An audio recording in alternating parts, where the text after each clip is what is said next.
First question is, who are you? Providing a brief introduction for the listeners. My name is Nicholas Pohl. My undergrad was in nutrition science. My master's degree was in exercise science. I used that to uh, kind of, let me back up. We'll go certifications and degrees first. So, BS in nutrition science, MS in exercise science, got my certified strength and conditioning specialist certification through the National Strength and Conditioning Association. So I guess on paper, I'm a strength coach with a nutrition background. Um, but obviously went the entrepreneurial route and went to the private sector. I took a lot of business courses when I first got into college, so it kind of went full circle for me. And then was a basketball, football, and baseball player. So primarily baseball. So that's why I kind of found a little bit of a niche in exercise, programming, testing for the sports that I had the most background with. So that's who I am. And you mentioned you played sports growing up. Did your parents have any influence on this? Or Oh yeah. was it just something that you kind of decided to do? No, definitely had influence. My mom, not as much. She played softball a little bit, but my dad was a baseball player at Woodland High School, got drafted by the Phillies in 1976. I believe. So baseball was big for him. And then he was a basketball player too. Football was like a tertiary sport for me. So it wasn't super serious, but basketball and baseball most definitely was driven to play those sports. And then how do you think your exposure to athletics throughout your youth time helped you pave kind of the path for where you are now? I think it's everything. I think I don't think when you're an athlete, you don't really fall out of love with sports. You're physically probably not able to perform at the highest level. Or at least in my case, like I decided when I was 18 that I wasn't going to pursue baseball at the collegiate level. So you kind of retool and you wanted to stay around sports. And so pursuing nutrition science was like, well, I want to be a dietitian for athletes or a nutrition coach for athletes. And then I was like, I don't really want to do that, but I think it'd be cool to train athletes. So I went for my master's in exercise science, and that's why I got the CSCS. And then um, now I'm not even training athletes like myself. I have a staff that can do that. And so now it's more like, how can I give athletes the resources that I never had? And so now that's my mission with G6 and making sure that these athletes have all the tools so that A, if they decide they want to pursue sport at the highest level, they can do that and have everything that they need. Or B, understand that there are career paths within athletics that they don't even know. So things like administration, things like sports analytics, um, could be team and organizational management, all the above. So like helping them realize they have career paths available to them beyond just playing. You kind of just touched on it, but can you go a little bit more into detail of like what your role is at G6? Yeah, I mean it everything that I kind of said, which is just giving athletes the most amount of resources possible. So like um when I was growing up, it was, we were going to a gym, but it was more of like a boot camp kind of Saturday morning type thing. It wasn't training for baseball. Um, and obviously with the advancements of technology and all of the games, basketball, football, baseball, golf, um, it just you have to train right. You have to train smart. You have to train with an intent and a goal. And I think that's what I like looking back realized a lot of athletes don't have, and why the 1% athletes are successful is because they were training very early on and had resources, given to them to where they were being, not that we weren't put on a correct path, like not saying that, but could my path have been accelerated, or how far could it have gone had I been given the right resources? And so that is my mission with G6, is to make sure that no athlete feels like they can't enter our doors. They have the resources that they need, training, um, mentorship, even just a place, even just a place to call home. That's a big thing with my athletes. I think training is kind of one of those spaces where it can feel somewhat exclusive, and making sure that we have facilities for these athletes to go to. And was there any sort of turning point through either your uh, college studies or even just kind of once you started your career that kind of made you want to do sports performance training and also do like more of like the administrative business side with starting G6? Yeah, I mean, I think this is the part that people miss. So, like when I first met my business partner, he was so he played football at San Diego State. He was pretty heavy into the training space, and he had been doing this for a few years. And I think that there's some key differences between these titles. So you'll see a lot of people just, start an LLC, file the paperwork, and then they'll call themselves a CEO, with no money, no real strategy, no idea what a business plan is, no idea what a business tax ID number is, and to do all those things. And so when I had the business courses early on in my college career, I mean, I literally did almost the first 2 years of my college career was all business. It was business accounting, financial accounting, it was business law, econ. So I had that base. But then when I met my business partner, I was like, is it really advantageous for both of us to be good trainers? Or would it be best for me to diversify my skill set and do training and more of the business side? Because we had this goal of wanting to build a brand, wanting to have G6 be recognizable not only in the Sacramento area, but all over the place. And so, in order for us to accelerate this thing, I was like, well, I don't think two trainers are going to do it. You know, like he can train, I'll be the business end. And that's where I just found my niche. I was just like, because I see a lot of people, they love their craft. Like, take like a basketball skills coach. Like they can be all up in the craft, but how do you monetize that? How do you scale that? What systems are you building? Those are a lot of the questions that trainers, small scale entrepreneurs, they don't really think about. And so I just was like, well, I'm going to do that. And I'm going to do that to the best of my ability. And so that's kind of what got me intrigued on the business side, was just out of necessity. So going from there, what does a typical day look like for you? Sheesh. Um,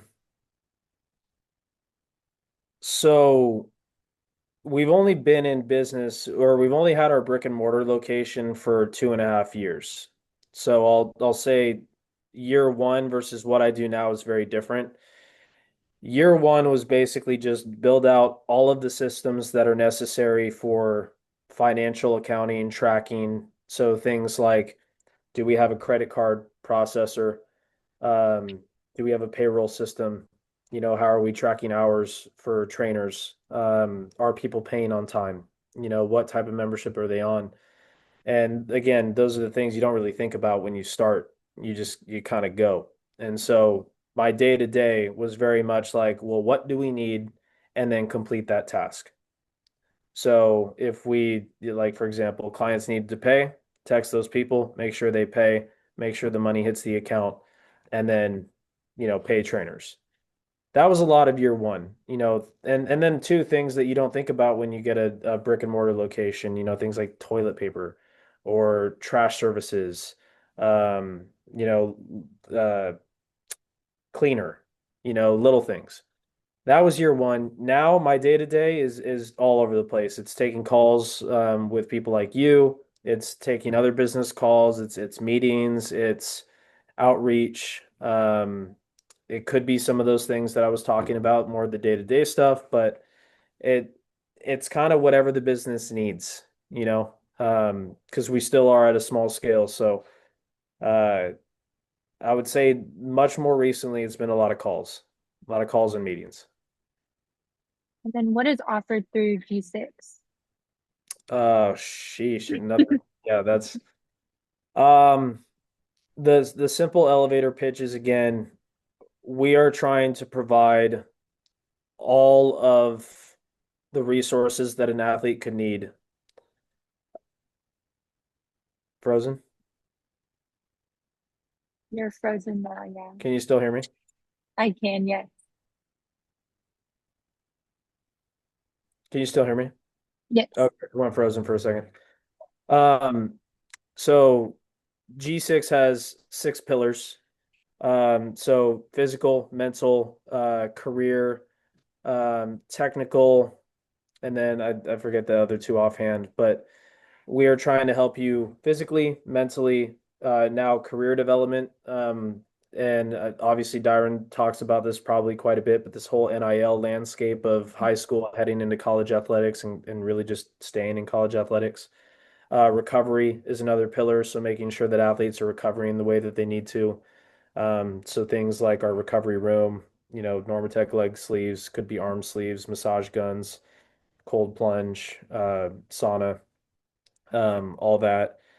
And then training remotely, training in person. Do you need a hitting coach? We can kind of reference that out. Do you need a basketball skills coach? We have people within our network that can do that. Really, we're supposed to be the one-stop shop. Anything that you could need through sport, we have an answer. And G6 wants to be the ecosystem that you're plugged in with so that you can get all of those answers to your questions. What are your goals here with working with the Admirals in terms of what you guys are doing at G6? Working with Admirals in particular, it's to dominate baseball full scale. Dyron is one of those people that he has a big vision and he needs help in terms of execution. He needs a team behind him. He has baseball guys, but he needs more business guys. And in partnering with somebody like Dyron, we have all the performance answers to everything. And he is a hell of a representative in terms of baseball. And so my goal with Admirals is to literally take over baseball in not just the Sacramento area, but I want to go down to LA, Southern California. I want to have Bay Area. I want to dominate California because I think the barrier to entry is low and he's already doing an amazing thing. And if he had something like what we could bring to the table, it would surpass any other baseball program in this area by far. Networking is a huge part in the sports world. How do you stay connected with trainers, coaches, and players that you come across to kind of help grow G6? Uh, so my business partner is a hell of a networker. When I first met him, he dropped a good line. It was like one of his professors told him that every day you have to try to get a new contact in your phone. And I thought that that was genius, and I didn't understand it at the time. Now, so when I first met him, I was 23 or 24, and I'm 29 now. And so a lot of the first networking was just kind of, hanging out with him and then meeting relationships through him. Now it's cool because I have the skill set to go create my own networks. Now my friends are in the sports world. For example, one of my former players, he was in sales for the Milwaukee Bucks. Then he was with the Diamondbacks in baseball, and now he's with the Phoenix Suns. One of my good friends, Cameron, works for an agency called Disruptive. He's in the sports space. So, and then two, not also being afraid to ask questions. Like the, and I'm sure you've heard this, but like a friend of a friend is a friend. So when I am kind of asking questions and I'm curious and I'm like, okay, Cam, what's happening in the agency world? He can tell me and I'm like, hey, actually, I'm looking to get connected to a couple of athletes. Do you know somebody who knows somebody and you can put in a good word for me? And that's a lot of networking, is if you carry yourself well and you're not afraid to ask people for a favor, especially if they like you and your character is good, they will likely do it. and again, have good intentions. Genuinely, my I don't reach out to people with an intention necessarily. I just ask and then I'm curious. So if they have an answer for me, great. If they don't, that's totally fine too. I just want to know knowledge, and then I can use that to go on to the next. And then this one's kind of going back to how you were an athlete yourself and now you're in the performance training side. Yep. It says it is quite common that athletes go into coaching or performance training after they are done playing themselves. What do you find to be most fulfilling when it comes to being able to spread your knowledge and help athletes improve and kind of reach that next level for their careers? I think it's just giving them that passion, that fire. And again, like I'll go back to so Luke is his name. He was one of my former players. I met him when he was 12 or 13 and I was 19. So he's literally grown up with me. Um, One of the most fulfilling things was he was short. So he was 5'4" and he was not growing. I mean, he was capped out early. And I knew he wasn't going to be able to pursue baseball at an extremely high level. Obviously, I had hopes because I was his coach. You know, I wanted nothing but great things for him for baseball. But the fact, like, he credited me for his pursuit of a sports career. And that wasn't because I was like, starting G6 necessarily. He just said, I like the way you talked when you were coaching.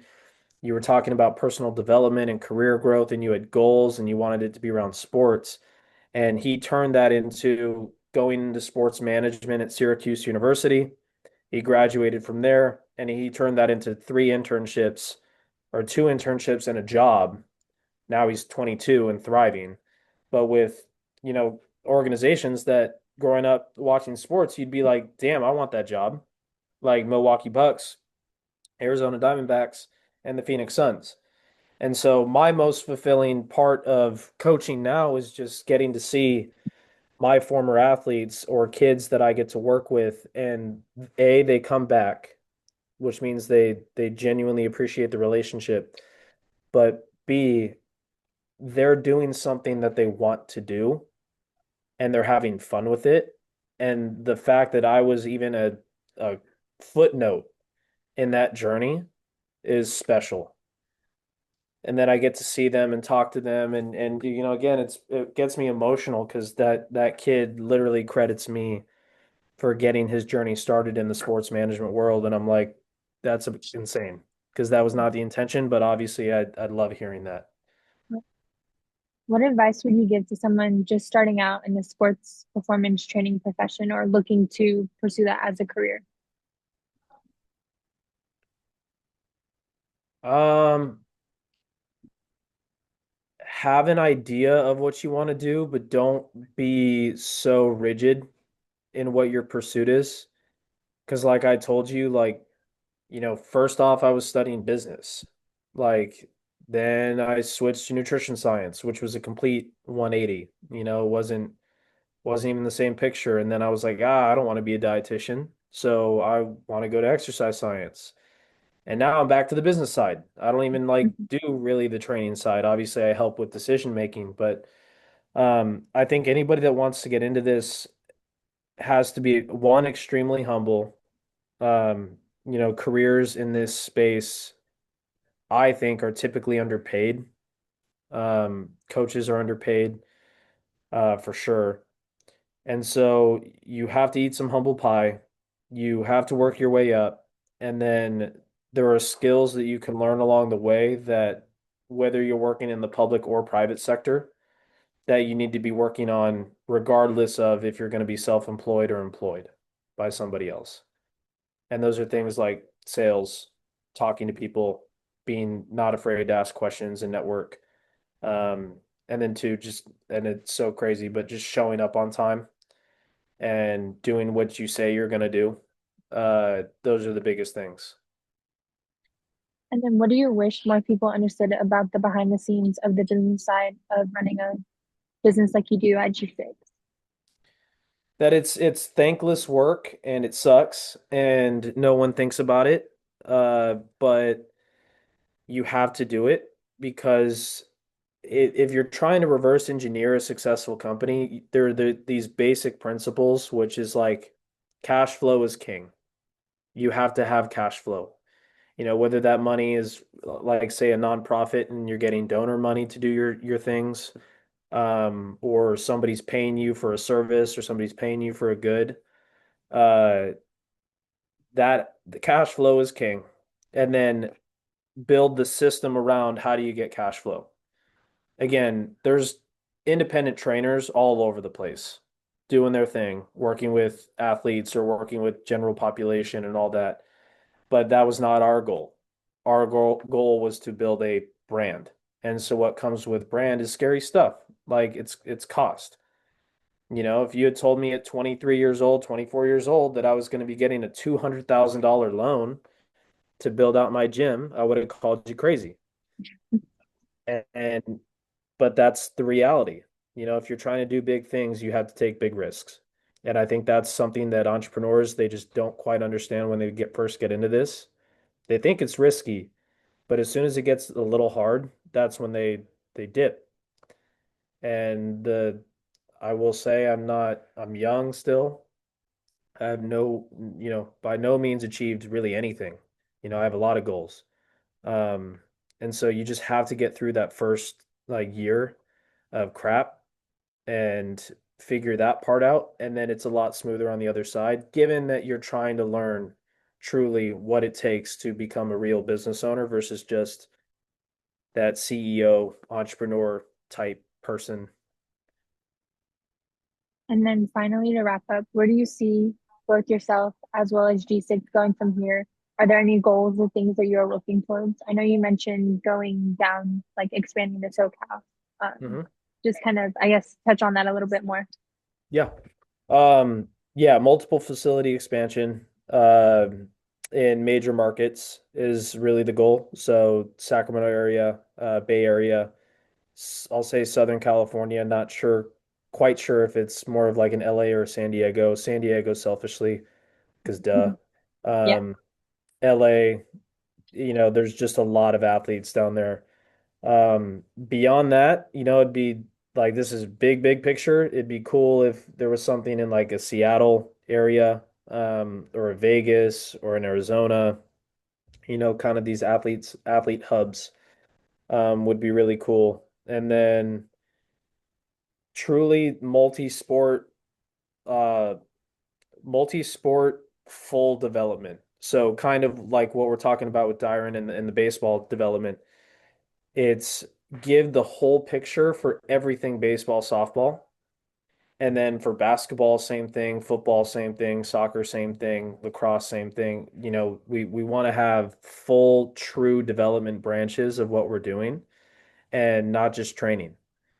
It's beyond that. It's the mental preparation, the skills, the technical, the career, the networking, because again, whether they want to pursue athletics or not, there's a career here somewhere. And we can help them find that. It just, that development has to be built out because I think schools are doing a better job of introducing this stuff, but now practically we need to show students that there are options for where they can go with this.